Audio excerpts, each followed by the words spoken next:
Hello everybody, Christian from the Coin Dictionary here, and today we're going to be speaking about the 2006 New Zealand Elizabeth II 50-cent coin, and we see the Endeavor on the back. We're going to be going over its values, information, history, mintage, and more.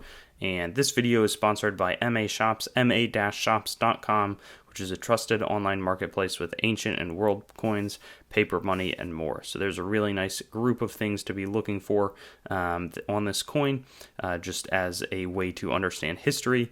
Right here we see Queen Elizabeth II, who reigned since 1952. We've got the Ian Rank Broadley portrait, but this coin was actually the first of its kind because 2006 they downsized some of the older currency that had been circulating since 1966 when they switched over in 67, maybe from the a New Zealand pound to a New Zealand dollar.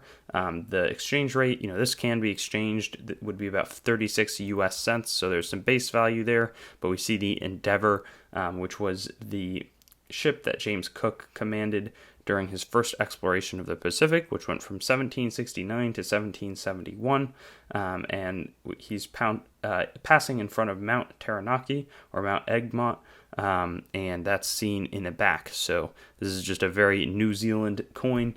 And then we also, George James Barry, see his initials sort of to the right by the sails of the ship. It's nickel-plated steel and weighs 5 grams, so it's 24.75 millimeters, so similar in size to like a U.S. quarter.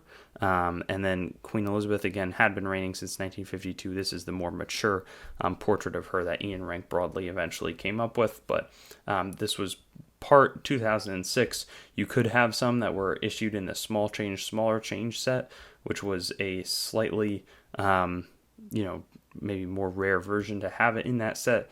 It was there to celebrate this redesigning as well as the 10 and 20 cent coins, and they also removed the 5 cent coin. They were a little bit more progressive about that. In Canada, they've taken out the 1 cent, but in New Zealand, they're down to just 10, 20, and 50 at this point, and they have a $1 and $2 coin as well. There were 70,200,000 of these produced, which was by far the highest mintage, just to sort of get the ball rolling with making these smaller size coins. There were also mintages in the low 1,000 to 3,500 range for some, excuse me, that's not true. That's for the next years.